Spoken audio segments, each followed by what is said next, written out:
Hai, ini aku. Gimana kabar teman-teman? Aku harap kalian sehat dan baik-baik aja ya. Di episode 48 ini akan membahas mengenai topik skripsi manajemen pemasaran part 2. Seperti yang aku bilang di episode skripsi manajemen pemasaran, aku mau bikin part 2 dan mau share tentang apa-apa aja revisi skripsiku dari dosen pembimbing selama bimbingan maupun dosen penguji pas lagi sidang. Disclaimer, tolong jadiin ceritaku sebagai referensi aja ya, bukan patokan yang saklek. Karena apa yang aku alami bisa aja beda dengan yang Yorobun alami atau Yorobun ketahui. Oke, mari kita mulai. Tapi sebelumnya, aku saranin Yorobun buat dengerin episode 5 tentang skripsi terlebih dulu, karena di sana aku udah pernah cerita mulai dari awal banget, mulai mikirin dan nyusun skripsi sampai akhirnya proposal skripsiku di ACC. Terus juga ada juga lanjutannya, yaitu episode 29 tentang skripsi part 2, dimana itu aku sharing tentang bab 4 dan 5, which is hasil penelitian dan pembahasannya. Terus juga ada sedikit tips tentang cara olah data dengan Smart PLS. Terus kalau bisa, Yorobun juga dengerin episode yang khusus bahas tentang sidang-sidangku, antara lain episode 9 seminar proposal, episode 36 seminar hasil, dan episode 46 ujian lisan. Sebenarnya tentang revisian udah pernah aku spill, tapi kali ini aku mau merangkum semuanya dan mungkin akan sedikit memperjelas. Oke, bentar. Aku buka dulu bukunya. Nih ya. Oke, ini ada catatan bimbingan dengan judul yang lama.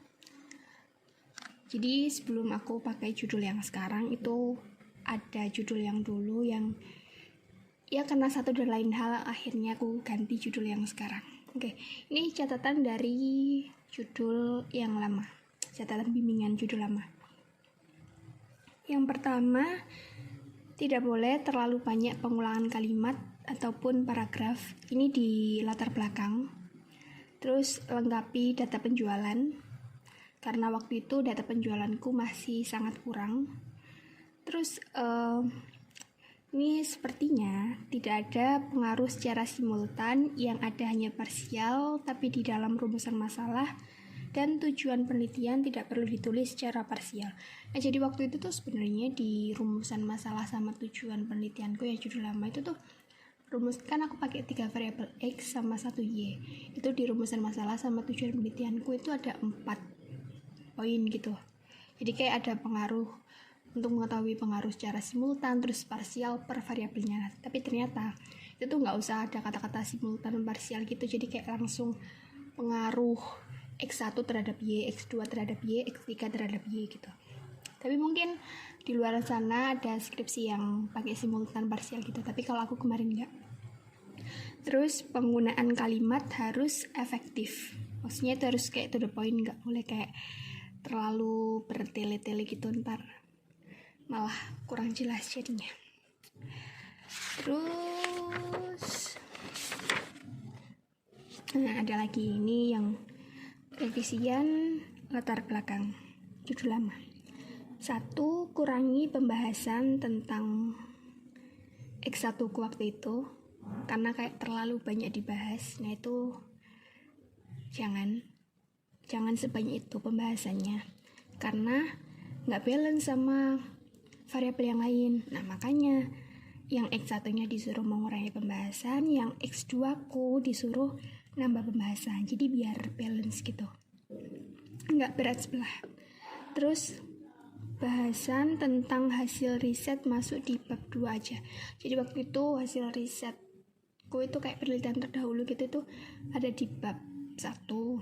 Nah sebenarnya nggak apa-apa, tapi karena waktu itu yang aku tulis pokoknya yang waktu itu aku tulis itu seharusnya yang masuk di bab 2. Kalau mau masuk di bab 1 tuh nggak kayak gitu. Terus 4. Masukkan data penjualan objek penelitianku waktu itu.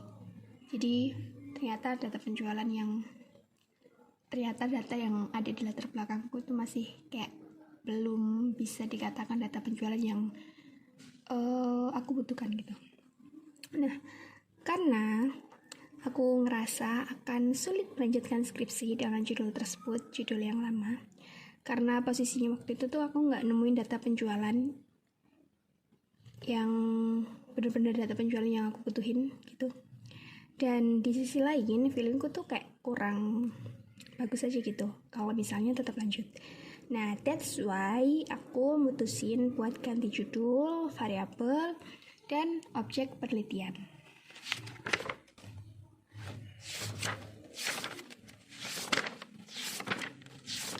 Nah, itu proses buat gantinya yang nggak gampang ya. Harus nyari-nyari tahu dulu, harus mempertimbangkan ini itu, sampai akhirnya aku fix pakai judul yang sekarang itu. Oke, lanjut ke catatan bimbingan. Kayaknya ini aku satuin semuanya deh, dari awal bimbingan pas masih pakai judul lama sampai akhirnya ganti judul. Jadi mungkin akan ada persamaan dengan yang tadi, tapi nggak apa-apa ya. Mari kita lanjut aja. Oke. 1. Bukti terkait fenomena atau permasalahan harus jelas dan kuat. Jadi ya di latar belakangnya tuh kita harus punya data yang kuat, punya bukti yang kuat. Fenomena apa sih yang kita angkat itu kita harus tahu itu ada buktinya, jadi nggak sekedar kayak cuma ada di kepala kita tapi beneran ada di lapangan gitu. Itu harus jelas dan kuat buktinya, faktanya, datanya gitu. Terus yang kedua, daftar pustaka. Untuk daftar pustaka itu sebaiknya hindari skripsi, tesis, disertasi. Jadi harusnya sebaiknya mayoritas itu di daftar pustaka. Cita-citasinya yang kita pakai di skripsi itu mayoritas jurnal-jurnal. Nah, minimal 2 untuk setiap variabel gitu. Terus untuk daftar pustaka, selain menghindari skripsi, tesis, disertasi, juga sebaiknya hindari buku teks. Kecuali bukunya Kotler, bukunya Ghazali, dan buku Sugiono yang emang benar-benar menunjang skripsi gitu. Oh ya, ini aku bahasnya buat skripsi manajemen pemasaran ya. Jadi kayak Kotler, Ghazali, Sugiono itu udah akrab banget lah buat anak pemasaran gitu.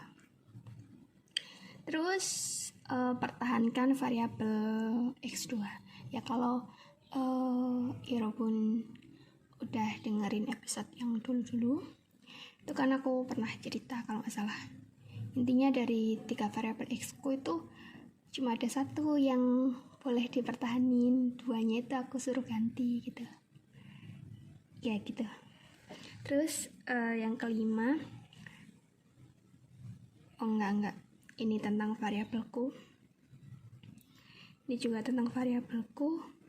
Terus waktu itu aku sempat ngajuin judul yang kayak penulisan judulnya itu nggak terlalu umum, maksudnya yang jarang ada yang pakai.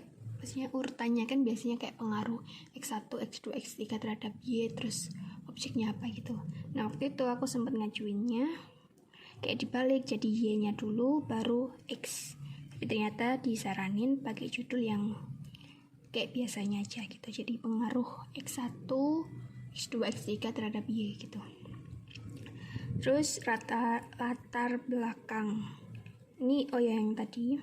Tidak boleh terlalu banyak pengulangan kalimat dan paragraf.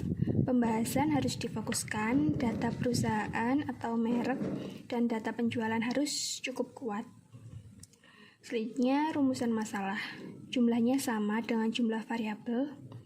Tidak perlu ada kata-kata simultan dan parsial. Ya, jadi kan ini maksudnya variabel X-nya ya. Jadi kan kayak aku ada 3 variabel X, berarti rumusan masalahku ada 3 poin gitu, 1, 2, 3. Terus tujuan masalah ya sama seperti rumusan masalahnya, karena tujuan kan menyesuaikan dari rumusan masalah yang udah dibikin. Terus masukkan data penjualan produk yang diteliti ke latar belakang ya. Di latar belakang kita butuh data penjualan produk. Terus hasil riset boleh dimasukkan ke latar belakang, asalkan redaksi bahasanya jangan sama dengan bab 2. Kalau bab 2 itu lebih teknikal, sedangkan bab 1 menggunakan bahasa manajerial. Sebenarnya aku juga kurang paham sih, teknikal itu yang gimana, manajerial itu yang gimana. Tapi ya udah aku lihat contoh-contoh skripsi lain dan Yaudah aku bikinnya kayak gitu, terus yaudah di ACC gitu deh. Terus sampai mana tadi? Ini sepanjang ada data angka penjualan atau data terkait, lebih baik ganti objek penelitian. Waktu itu aku sempat nanya, boleh nggak kalau misalnya aku ganti objek penelitian gitu, karena dengan objek dan judul lama aku kan aku nggak nemuin data penjualan. Nah siapa tahu dengan ganti itu bisa nemuin gitu objek, dengan objek yang baru bisa nemuin data penjualan. Nah itu boleh gitu. Terus ini waktu itu karena aku kayak masih setengah-setengah, masih ragu-ragu, masih kayak belum matang, jadinya disuruh matengin semuanya dulu, kayak disuruh revisi lagi, baca ulang, pelajari lagi, revisi ulang, sampai akhirnya kalau udah benar-benar matang itu baru lanjut bimbingan lagi gitu. Terus apa ini? Jurnal pendukung harus jelas, minimal 2-3 untuk setiap variabel. Nah ya itu, jangan cuma satu ya. Kalau ngirim proposal bab 1-3 jangan lupa tambahkan halaman judul alias covernya. Cover ya waktu itu karena awal-awal belum tahu, jadinya pas aku ngirim proposal bab 1-3 itu nggak tak kasih cover, terus disuruh ngasih cover, terus ya udah tak kasih gitu. Terus jangan gunakan kalimat antara lain, tapi gunakan kalimat sebagai berikut. Itu berlaku di bab 2 tentang indikator variabel ya. Gitu. Indikator, terus selanjutnya indikator keputusan pembelian. Oh ya. Ya waktu itu kan aku pakai Y-nya itu keputusan pembelian. Nah waktu itu buat indikatornya aku sempat pakai teorinya dari Hawkins dan Mothersbaugh ya itu namanya, 2010. Itu disuruh ganti karena indikator tersebut itu sebenarnya lebih cocok dijadikan sebagai tahap keputusan pembelian, bukan indikator gitu. Terus bab 3 itu bukan metodologi penelitian tapi metode penelitian. Nah ini beda-beda ya, kadang ada yang metodologi, kadang ada yang metode, jadi disesuaikan aja di masing-masing jurusan. Oke.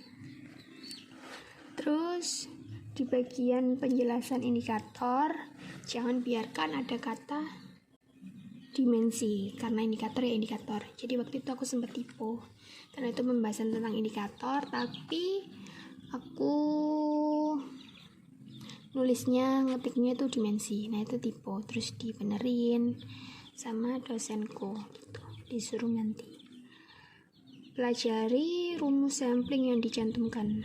Nah ya, kalau dari awal dospemku udah ngewanti-wanti suruh bener-bener mempelajari rumus sampling biar ngerti, biar paham kalau nantinya sidang, terus ditanya-tanya sama dosen penguji. Selanjutnya indikator keputusan pembelian. Ya, indikator keputusan pembelian memakai yang Kotler aja karena itu yang sering dipakai. Jadi yang Hawkins dan Mothersbaugh tadi itu diganti Kotler aja karena itu yang biasanya dipakai buat indikator. Terus bentar, takut salah ngomong.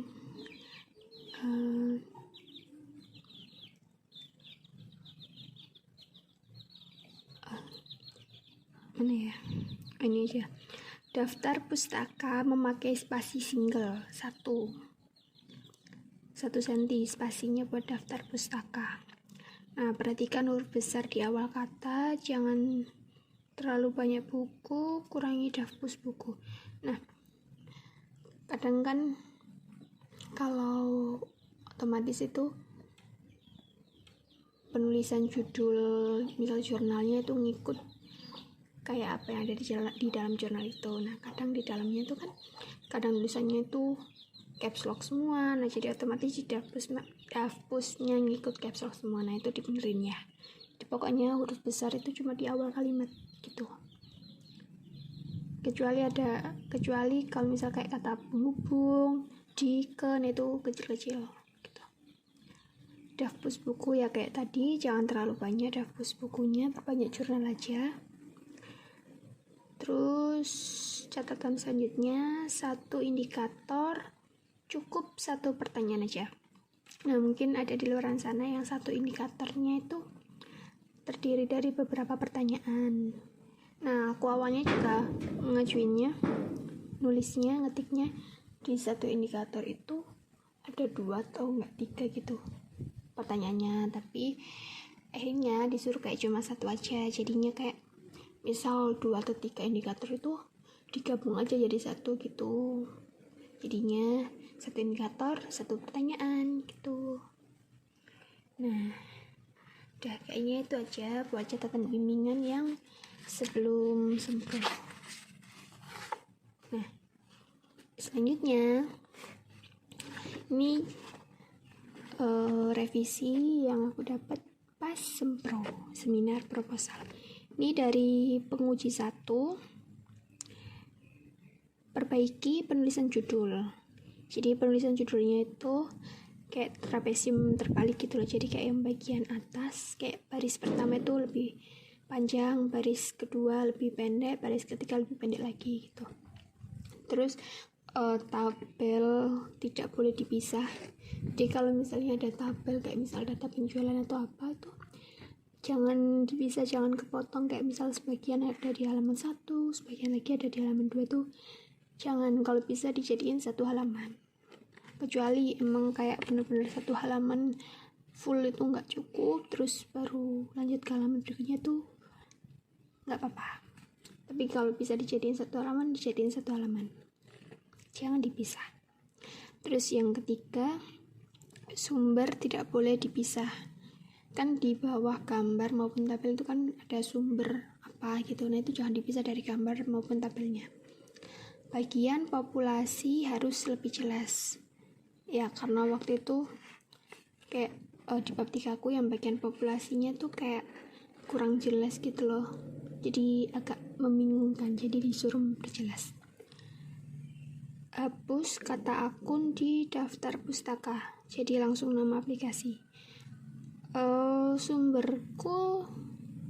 Sumber apa ya, data penjualan kalau nggak salah, pokoknya ada salah satu sumber yang aku pakai itu dari aplikasi gitu ya, spill aja ya, Shopee gitu. Nah itu di daftarnya itu nggak usah kata misal akun Shopee gitu, nggak usah, tapi langsung Shopee bla bla bla gitu. Next, ini hapus pertanyaan di data responden, ini menyesuaikan aja sih, waktu itu punyaku nggak diperlukan jadi disuruh ngapus. Terus di kuesioner disuruh nambah pertanyaan yang untuk memastikan kalau ternyata responden yang ngisi itu benar-benar responden yang memenuhi kriteria itu, kayak apakah Anda bla bla bla gitu, misal apakah Anda pernah membeli produk ini, atau apakah Anda berdomisili di kota ini, kayak gitu-gitu. Terus tambah penekanan di hubungan antar variabel, jadi kayak setelah tentang yang citasi dari jurnal-jurnal itu kayak ada kesimpulan dikit gitu, penekanan di kalimat terakhirnya itu disuruh nambahin, waktu itu aku nggak ada. Petunjuk pengisian kuesioner setelah data responden, jadi data respondennya dulu, terus habis itu kayak petunjuk pengisiannya yang kayak disuruh bulat-bulat, centang atau gimana. Terus 1 itu artinya apa, 2 artinya apa, 3 artinya apa, 4 artinya apa, 5 artinya apa gitu, yang kalau kan skala Likert gitu ya, jadi dari mulai yang sangat tidak setuju sampai sangat setuju. Terus dari penguji 2 revisi pas sempro, kata menganalisis dan itu disuruh menghilangkan, itu di tujuan penelitian. Terus disuruh memperbaiki hipotesis, tambah keterangan kayak populasinya siapa. Tapi ini pada akhirnya nggak jadi karena di judulku ada perbaikan. Nah, selanjutnya, perbaiki bentuk model kerangka pemikiran. Indikator itu bentuknya kotak ya, bukan bulat. Waktu itu aku nggak tahu, jadi aku bikin bulat semua. Ternyata harusnya kotak, jadi direvisi. Nah, judulnya itu, waktu itu judulku sampai ke produknya apa yang aku teliti, jadi sampai di objek penelitiannya. Nggak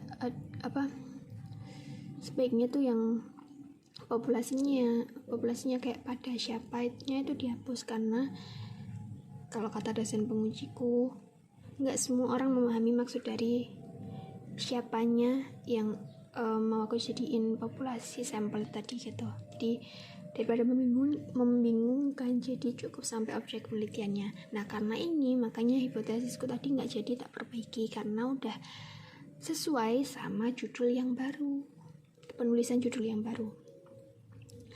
Terus disuruh nyari data di Top Brand Award.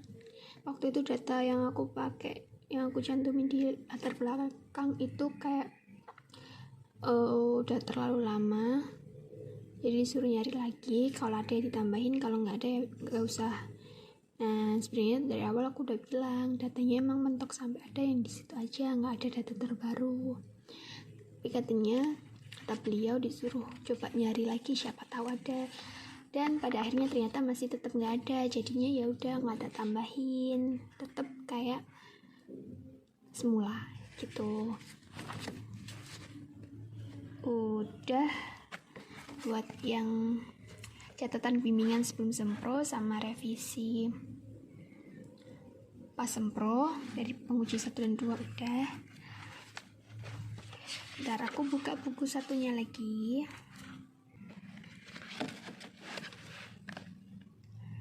Oke, kalau tadi tentang proposal skripsi bab 1-3, sekarang kita lanjut ke hasil penelitian di bab 4 dan 5. Ini ada catatan bimbingan. Waktu itu sebelum ngajuin bab 4 dan 5, aku disuruh sama dosen pembimbingku buat ngirim hasil olah data Smart PLS. Hasil olah datanya aja, yang nantinya akan dimasukkan di bab 4 tanpa penjelasan panjang lebar, jadi benar-benar intinya aja. Oke. Terus pas aku ngajuin bab 4 dan 5, aku dapat revisi di bagian deskripsi karakteristik responden maupun deskripsi variabel. Itu nggak boleh ada pembahasan maupun kesimpulan. Jadi yang diperbolehkan itu cuma menulis ulang hasil kuesioner yang tadinya kan dalam bentuk tabel menjadi paragraf, tanpa perlu memberikan kesimpulan atau pembahasan lebih lanjut. Terus dalam pembahasan tidak boleh ada kata positif atau negatif dan signifikan atau tidak signifikan. Selain itu, nggak boleh ada simbol dan angka statistik. Nah, ini sebenarnya aku sempat bingung awalnya, soalnya di skripsi yang aku tahu, yang aku baca, yang aku lihat itu tuh di pembahasannya kan setelah hasil itu terus ada pembahasan kan yang hubungan antara variabelnya itu pada pakai kata-kata positif atau nggak negatif, terus signifikan atau nggak signifikan. Nah, aku nggak boleh kayak gitu, aku bingung.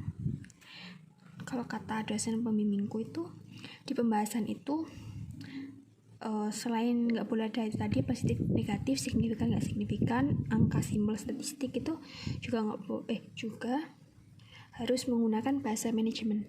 Nah, aku bingung, aku anak manajemen tapi aku nggak tahu bahasa manajemen itu yang gimana. Aku tanya dosen pembimbingku, katanya disuruh ngecek skripsi yang lain. Nah, aku bingung. Terus kata beliau di pembahasan maupun nantinya di kesimpulan itu tuh harus dicari kayak padanan kata atau homonim kata dengan redaksional yang diubah. Jadi kayak misal kan nggak boleh positif signifikan gitu ya, misalnya kalimatnya itu tuh harus diganti jangan positif signifikan, jadi kayak diganti apa gitu. Nah, waktu itu aku nyari apa yang bisa aku pakai, kata apa yang bisa aku pakai buat gantiin positif signifikan itu, dan akhirnya aku nemu substansial gitu. Jadi signifikannya itu aku ganti substansial. Jadi kalau itu berpengaruh signifikan ya aku tulis memberikan berpengaruh substansial gitu. Nah tapi selain substansial ternyata kalau misalnya Walaupun juga disuruh kayak nggak boleh ada positif signifikan, selain substansial bisa pakai berkontribusi. Jadi kalau signifikan ya berarti berkontribusi, kalau nggak signifikan ya berarti nggak berkontribusi gitu. Terus di bagian kesimpulan itu nggak boleh ada kata yang sama kayak pembahasan positif signifikan ataupun negatif nggak signifikan gitu, itu nggak boleh ada. Harus menggunakan bahasa manajemen. Nah sampai sekarang aku juga bingung bahasa manajemen itu gimana. Nah terus ini ada pesan dari dosen pembimbingku. Cek ulang kata, jangan ada typo, cara penulisan sumber rujukan harus benar, citasinya. Terus cek ulang daftar pustaka, pastiin yang ada di bab 1-4 citasinya, segala macam citasinya itu harus ada di daftar pustaka. Terus kalau semuanya udah oke, bisa lanjut buat jurnal. Nah di dalam jurnal itu harus mengurangi buku kecuali yang untuk statistik, misalnya kayak Ghazali, Sugiono itu satu buku ya, kayak satu buku aja, atau Kotler gitu, itu yang tahun terbitnya terbaru. Nah terus sisanya itu harus jurnal dan data artikel dengan sumber yang jelas gitu. Habis itu ini catatan bimbinganku selanjutnya. Kan waktu itu aku pakai bikin jurnal, tapi itu kayak format awalnya tuh ngikut yang berdasarkan apa kata jurusanku. Nah nantinya itu jurnal itu akan ikut format publisher yang aku tuju. Terus waktu itu di tinjauan pustaka aku itu kayak teorinya, kayak pengertian variabelnya itu cuma ada satu citasi. Nah itu disuruh nambahin, jangan cuma satu citasi atau satu sumber aja, jadi ditambahin teori atau konsepnya, atau yang kayak pengertian variabelnya itu ditambahin. Habis itu dosen pembimbing dicantumkan sebagai correspondence writer atau correspondence author gitu. Kalau kalian tahu yang di jurnal itu ada yang kayak di bagian namanya itu ada yang dikasih tanda kayak bintang gitu. Nah itu berarti koresponden author atau writer gitu. Terus setelah submit jurnal dan dapat LOA-nya itu harus dikirim ke dosen pembimbing. Oh ya, sebelum melakukan submit jurnal itu jangan lupa pastiin udah konsultasi jurnalnya itu, jurnal yang dituju atau publishernya itu ke dosen pembimbing ya. Kalau dosen pembimbing udah bilang oke, ya udah gas lanjut deal sama publishernya, terus submit jurnal, bayar, dapat LOA dan lain-lain. Nah setelah menjalani bimbingan after sempro ini udah oke jurnal sama udah oke skripsi sama jurnalku. Terus aku daftar sidang kedua, terus sidang, dan ini revisi yang aku dapat. Ada 2 dosen penguji juga. Revisi dari dosen penguji pertama, judul spasi 1, ini di skripsi ya, jadi judulnya itu karena awalnya judulku kalau nggak salah tak spasi 2, nah itu disuruh ganti spasinya 1 aja. Terus ini revisi buat yang di jurnal. Abstrak, tambahkan populasi dan nama rumus sampling. Jadi di bagian abstraknya itu awalnya nggak ada populasinya, cuma kayak sampel aja gitu punya aku. Nah itu disuruh namain populasi, terus nama rumus samplingnya juga ditambahin. Jadi kayak misal pakai rumus sampling apa gitu, kayak misal siapa yang ada kayak Slovin atau kayak Cochrane gitu, itu ditambahin gitu, ditulis. Terus footnote dihapus. Nah jadi awalnya tuh aku pakai format Chicago, jadi ada footnote-nya gitu, jadi ya footnote. Nah itu akhirnya karena footnote-nya terlalu ganggu ya, karena waktu itu juga aku nggak ngerti gimana cara bikin footnote.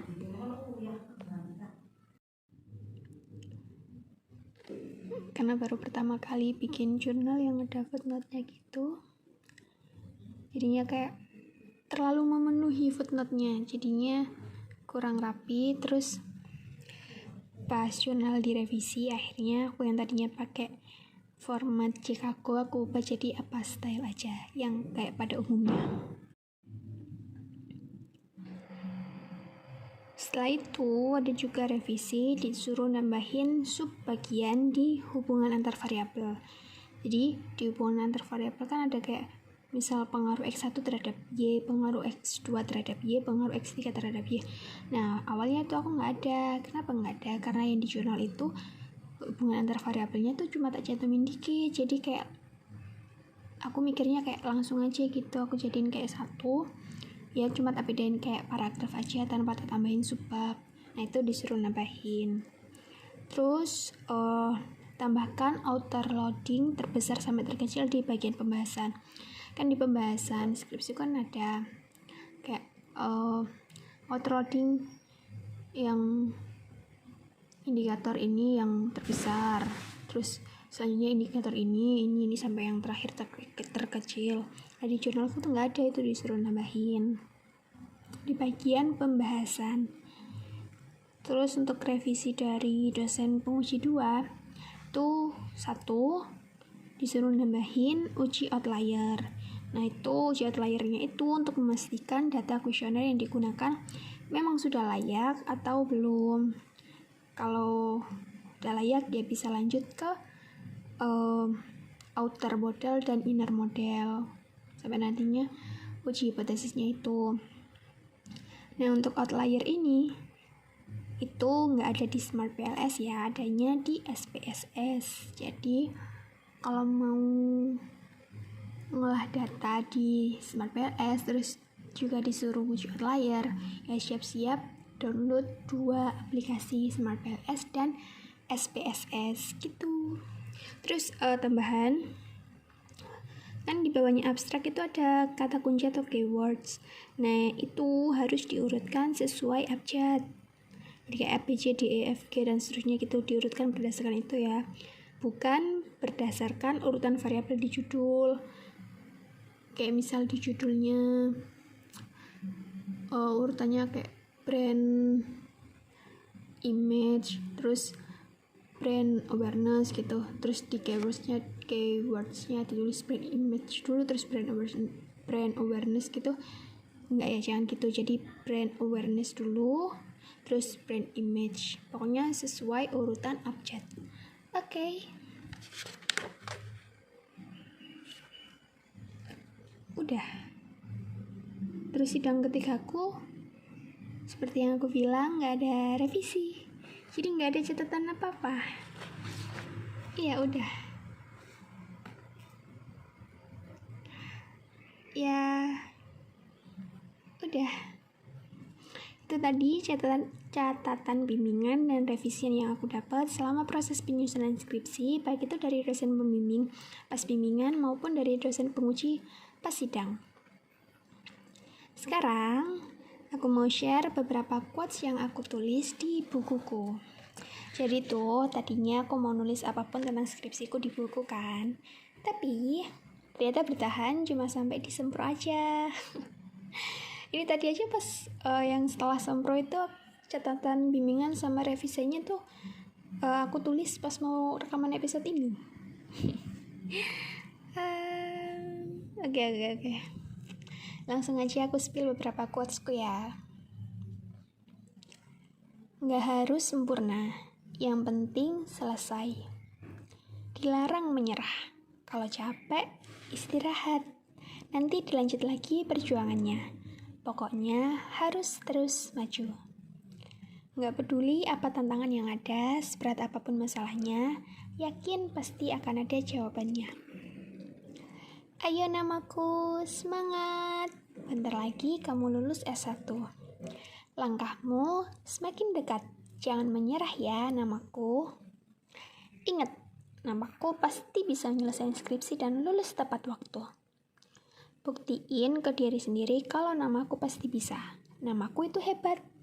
Semangat! Selalu libatin Allah ya namaku. Ingat, namaku nggak bisa papa tanpa Allah. Terus untuk quotes yang terakhir, namaku, ayo berjuang, jangan ngabisin buku mulu.